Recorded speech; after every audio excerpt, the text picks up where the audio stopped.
नमस्कार, आपके साथ हूं मैं राजीव शर्मा। आप देख रहे हैं हमारी खास पेशकश आंकड़े हमारे फैसला आपका। और शुरुआत उत्तर प्रदेश में योगी आदित्यनाथ की अग्नि परीक्षा होने वाली है। उत्तर प्रदेश की 10 सीटों पर उपचुनाव हैं। जिन 10 सीटों पर उपचुनाव होने वाले हैं उनमें से 5 सीटें समाजवादी पार्टी के पास थी तो 5 सीटें बीजेपी और उसके सहयोगी दलों के पास। ऐसे में मुकाबला काफी कड़ा है। उत्तर प्रदेश उपचुनाव को लेकर बीजेपी अध्यक्ष जेपी नड्डा के घर पर बैठक है। जेपी नड्डा, अमित शाह और बीएल संतोष इस दौरान मौजूद। सीएम योगी और दोनों डिप्टी सीएम भी इस वक्त मौजूद। यूपी के बीजेपी अध्यक्ष भूपेंद्र चौधरी भी शामिल। थोड़ी देर में शुरू होगी बीजेपी नेताओं की बैठक। हमारी जानकारी के मुताबिक चल रही है। बीजेपी अध्यक्ष जेपी नड्डा के घर पर यह बैठक। जेपी नड्डा, अमित शाह और बीएल संतोष मौजूद। सीएम योगी और दोनों डिप्टी सीएम मौजूद।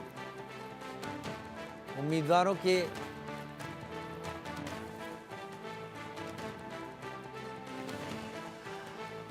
अखिलेश यादव ने इन उपचुनाव में 10 में से 6 सीटों पर उम्मीदवारों के नाम का ऐलान कर दिया तो वहीं बाकी 4 सीटों पर कांग्रेस के साथ खींचतान चल रही है।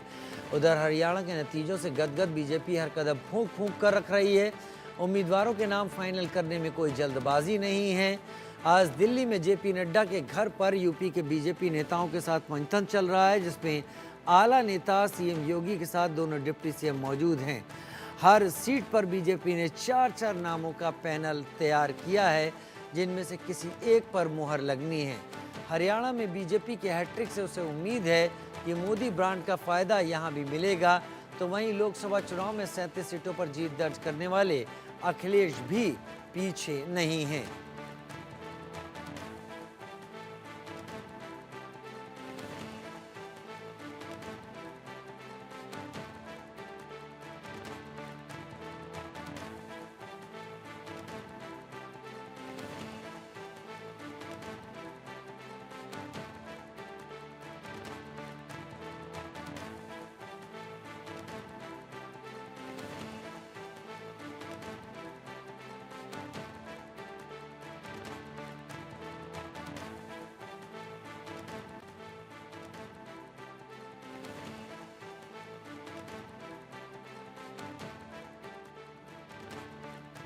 तो बैठक इस वक्त चल रही है। जेपी नड्डा, राष्ट्रीय अध्यक्ष, गृह मंत्री अमित शाह, इसके साथ कई बड़े चेहरे इस वक्त दिखाई पड़ रहे हैं। लेकिन बैठक में मुख्यमंत्री योगी आदित्यनाथ, 2 उप मुख्यमंत्री, उत्तर प्रदेश के बीजेपी अध्यक्ष, वो सभी इस वक्त शामिल हैं इन 10 उपचुनाव में जीत हासिल करने के प्लान के लेकर।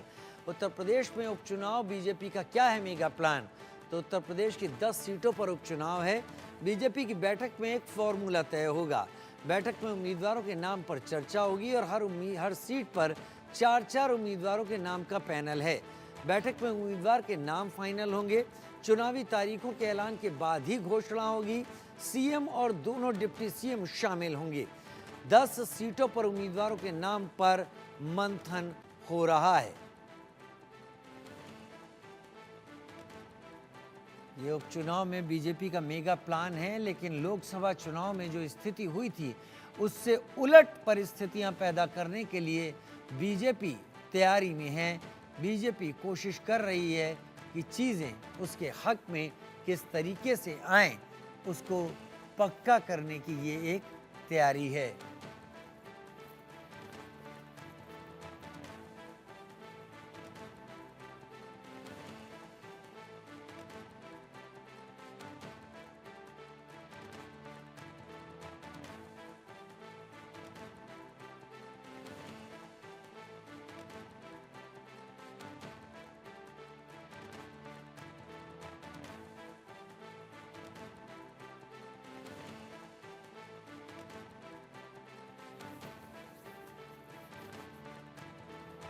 मुख्यमंत्री योगी आदित्यनाथ, उत्तर प्रदेश के मुख्यमंत्री योगी आदित्यनाथ पूरी तैयारी के साथ इस बैठक में शामिल होने के लिए पहुंचे।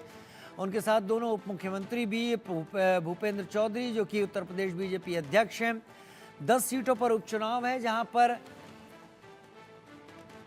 संजय शर्मा सीनियर एडिटर मेरे साथ इस वक्त जुड़ गए हैं और निकिता सरीन भी मेरे साथ इस वक्त लखनऊ से जुड़ गई हैं। सबसे पहले संजय जी, आपका रुख करते हुए ये जो बैठक चल रही है, क्या ये बैठक अब समाप्त हो गई है या ये बैठक लगातार चल रही है? चल रही है तो किन रणनीतियों पर बात इस वक्त हो रही है? क्योंकि उत्तर प्रदेश में हुए लोकसभा चुनाव के बाद बीजेपी के लिए चुनाव खासे मायने रखते हैं। संजय जी। देखिए, उत्तर प्रदेश की जो बैठक थी वो खत्म हो चुकी है। खुद मुख्यमंत्री योगी आदित्यनाथ अभी इससे कुछ देर पहले निकले हैं और अभी अभी उत्तर प्रदेश बीजेपी के संगठन महामंत्री धर्मपाल भी बैठक से बाहर आ चुके हैं। तो उत्तर प्रदेश की बैठक लगभग खत्म हो चुकी है। उत्तर प्रदेश पे 10 सीटों पर जो इलेक्शन हुए, उससे बड़ी बात ये थी कि बीजेपी को ये था एक सीट बीजेपी आरएलडी को देगी या एक सीट निषाद पार्टी को देगी, इसको लेकर के चर्चा होनी थी। और साथ ही साथ इस पर एक फैसला तो हो चुका है कि मीरापुर सीट बीजेपी आरएलडी को देने जा रही है, लेकिन क्या निषाद पार्टी को भी बीजेपी एक सीट दे रही है, इस बात पर फैसला होना था। तो ये हमको देखना होगा कि इस अंदर बैठक में क्या क्या चर्चा हुई है। और सभी सभी जो तीन तीन नामों की जो पैदल आई थी, उन तीनों नामों पर चर्चा होकर के पैनल के सिंगल नामों पर चर्चा हो चुकी। पैनल के सिंगल नाम भी लगभग तय हो गए, जो कि अब आने वाली केंद्रीय चुनाव समिति की बैठक में रखे जाएंगे। अगले हफ्ते यानी अगले 2 से 3 दिनों में बीजेपी अपनी केंद्रीय चुनाव समिति की बैठक बुलाने वाली है, जिसमें महाराष्ट्र, झारखंड और उत्तर प्रदेश सहित राजस्थान के भी बाई इलेक्शन के उम्मीदवारों पर मोहर लगा दी जाएगी। ठीक है, राजस्थान के भी बाई इलेक्शन के उम्मीदवारों पर मोहर लगा दी जाएगी। निकिता सरीन मेरे साथ इस वक्त जुड़ रही हैं। निकिता, जहां तक इन उपचुनाव की मैं बात कर रहा हूं, इनमें से 6 सीटें, जिनमें करहल तेज प्रताप यादव, सीसामऊ नसीम सोलंकी, फूलपुर मुस्तफा सिद्दीकी, मिल्कीपुर अजीत प्रसाद, कटेहरी शोभावती वर्मा और मंझवा डॉक्टर ज्योति बिंद, ये नाम समाजवादी पार्टी तय कर चुकी है। यानी समाजवादी पार्टी लोकसभा चुनाव में उत्तर प्रदेश में मिली हुई सफलता को लेकर पहले से ही फ्रंट फुट पर खेलती हुई दिखाई पड़ रही है। इसमें सबसे बड़ा जो टसल दिखती है वो ये कि मिल्कीपुर में अजीत प्रसाद, जो कि अवधेश प्रसाद के बेटे हैं, उन्हें उतारा गया है, जिन्होंने फैजाबाद से सीट दर्ज की थी और इसको लेकर खासी किरकिरी भी हुई थी बीजेपी की। क्या तैयारी लग रही है आपको? बीजेपी प्रदेश सोर्सेस से क्या जानकारी मिल रही है? देखिए, जिस तरीके से भारतीय जनता पार्टी के राष्ट्रीय अध्यक्ष जेपी नड्डा के आवास पर यूपी उपचुनाव को लेकर के जो बैठक चल रही थी वो खत्म हो गई है और सभी 10 सीटों को लेकर यहाँ चर्चा हुई है और बीजेपी 9 सीटों पर खुद चुनाव लड़ेगी और मीरापुर सीट आरएलडी को दी जा सकती है। साथ ही 9 सीटों के लिए जिस तरीके से नाम तय किए गए हैं और इन पर जो खुलासा है अब संसदीय बोर्ड की बैठक में होगा और ये नाम जातीय समीकरण के अनुसार तय किए गए हैं। साथ ही बैठक में सहयोगी दलों को सीट देने का जो फैसला है वो केंद्रीय गृह मंत्री अमित शाह पर छोड़ दिया गया है। साथ ही सूत्रों के मुताबिक अभी केवल बीजेपी आला कमान ने मीरापुर सीट ही सहयोगी दल को देने का फैसला किया है। बीजेपी की बात की जाए तो 9 सीटों पर कुल जो 27 नाम का पैनल है वो तैयार किया गया था और बैठक में आज इन सभी नामों पर मंथन किया गया और बीजेपी ने जिताऊ उम्मीदवार को उतारने का फैसला किया है। और सूत्रों के हवाले से ये भी खबर है कि बीजेपी आरएलडी के लिए मीरापुर सीट ही छोड़ेगी और खैर की सीट आरएलडी की मांग के बावजूद बीजेपी देने को तैयार नहीं है। और बीजेपी के सहयोगी दल की अगर मैं बात करूं, निषाद पार्टी भी इस उपचुनाव में 2 सीटें ऑलरेडी मांग रही है। कटेहरी और मंझवा सीट निषाद पार्टी चाहती है और पिछली बार कटेहरी की सीट पर निषाद पार्टी का जो उम्मीदवार लड़ा था, जबकि निषाद पार्टी के उम्मीदवार को भारतीय जनता पार्टी ने मंझवा की सीट पर अपने सिंबल पर लड़ाया था और इसी आधार पर संजय निषाद दोनों सीट इस उपचुनाव में भी मांग रहे हैं। और आज भी निषाद पार्टी का कोई भी सीट देने पर फैसला नहीं हो सका है इस बैठक में और इस पर फैसला लेने के लिए केंद्रीय गृह मंत्री अमित शाह को अधिकृत किया गया है। और साथ ही बैठक में मुख्यमंत्री योगी आदित्यनाथ के अलावा deputy CM Keshav Prasad Maurya, Brajesh Pathak, Bharatiya Janata Party state president Bhupendra Singh Chaudhary और संगठन मंत्री धर्मपाल भी मौजूद रहे हैं। और फिलहाल एक बात आपको ये भी बता दूं कि इन सभी सीटों पर जो 7 ऐसी सीट है वहां भारतीय जनता पार्टी की राहें आसान लग रही हैं, लेकिन 3 अभी भी ऐसी सीट है जो समाजवादी पार्टी का गढ़ रहा है, जिसको जीतना थोड़ा टफ ज़रूर होगा। और लोकसभा में हुई गलतियाँ दोहराने की बजाय इस बार खुद देखिए किस तरीके से मुख्यमंत्री योगी आदित्यनाथ भी मौजूद थे, क्योंकि खासा एक नाराज़गी देखी गई थी और लोकसभा चुनाव में जो भी कैंडिडेट थे वो उनके सजेशंस के शायद अगेंस्ट चले गए थे, और यही एक वजह है कि आज खुद मुख्यमंत्री भी पहुंचे हैं। साथ ही कुंदरकी सीट की अगर मैं बात करूं तो वहां पर 60% अगर देखा जाए तो वोटर्स मुस्लिम हैं, वो खाली देंगे। और यही वजह है कि हमने देखा है 2 सितंबर को खुद मुख्यमंत्री योगी आदित्यनाथ ने वहां जाकर के जनसभा की थी। साथ ही साथ उसके बाद back to back Uttar Pradesh के कैबिनेट मंत्री भी वहां पहुंचे थे। गुलाब देवी से लेकर के तमाम ऐसे मंत्री थे जो वहां पहुंचे थे। तो अब ये जो 3 सीटें हैं जहां पर भारतीय जनता पार्टी की राह थोड़ी सी मुश्किल नजर आ रही है, वहां पर अब स्ट्रैटेजी जरूर अपनाएगी। तो आज सीटों के मंथन के साथ साथ इस बात पर भी बात हुई है कि आखिर क्या कुछ अब कौन से हुक्म का इक्का चला जाए जिससे भारतीय जनता पार्टी 10 की 10 सीट जीतकर अपनी झोली में डाल सके, क्योंकि 2027 के विधानसभा चुनाव का सेमीफाइनल तौर के रूप में ये उपचुनाव देखे जा रहे हैं। और इसमें कोई दो राय नहीं है कि भारतीय जनता पार्टी अब कोई भी गलती यहाँ पर दोहराती नजर आएगी। जिस तरीके से समाजवादी पार्टी 6 कैंडिडेट्स ऑलरेडी मैदान में उतार चुकी है, और ये जो सीधी फाइट है अब वो भारतीय जनता पार्टी और समाजवादी पार्टी की रह ठीक। गई है। और 20 तारीख से पहले ही चुनाव आयोग अब चुनाव डेट्स का ऐलान भी, ऑफिशियल नोटिफिकेशन भी जारी कर सकता है। इसी के चलते बीजेपी की अब तैयारियां जोरों शोरों पर है और एड़ी चोटी का जोर दिखता नजर आ रहा है।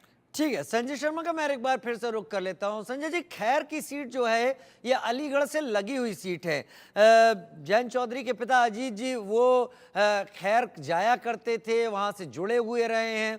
खैर के ऊपर इतना सस्पेंस क्यों बना रही है बीजेपी इस चर्चा के दौरान, और साथ ही निषाद पार्टी को अभी तक कुछ ना देना या उसके बातों को ना सुनना, क्या ये एक विरोध पैदा नहीं करेगा, विरोध नहीं उपजाएगा? देखिए, बीजेपी के आला नेताओं की जो बैठक थी उसमें यह फैसला हुआ है कि बीजेपी 8 से 9 सीटों पर वहां चुनाव लड़े, अपने सहयोगी दलों के लिए सीटें छोड़े, क्योंकि बीजेपी सारी की सारी सीटें तो नहीं जीतने जा रही है। ये बात लगभग सभी नेताओं को पता है। और बीजेपी के सारे नेता इसी बात पर कायम है कि एक सीट हमको आरएलडी को देना चाहिए। निषाद पार्टी को भी देने की बात हुई, लेकिन निषाद पार्टी के का दावा जो था वो काफी कमजोर था। उनके पास जीतने वाला उम्मीदवार नहीं बता रहे बीजेपी को ऐसा लगता है कि एक सीट जो हम निषाद पार्टी को देंगे वो सीट बीजेपी खुद भी जीत सकती है। तो बीजेपी अब 8 से 9 सीटों पर बीजेपी खुद अकेले चुनाव लड़ेगी।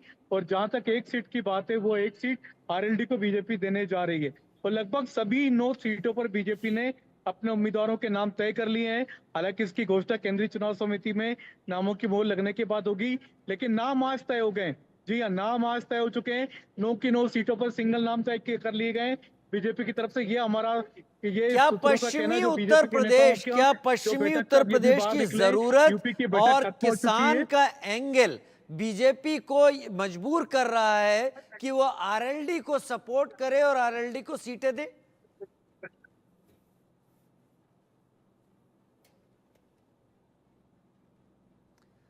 संजय जी, मेरा सवाल ये है कि क्या पश्चिमी उत्तर प्रदेश का एंगल, जहां पर किसान भी हैं, ये बीजेपी को मजबूर करता है कि वो आरएलडी को पुश करे और आरएलडी को सीट दे बनिस्बत की निषाद पार्टी? देखिए, आरएलडी का दावा ज्यादा मजबूत लग रहा है। बीरापुर सीट बीजेपी को ऐसा लगता है कि आरएलडी निकाल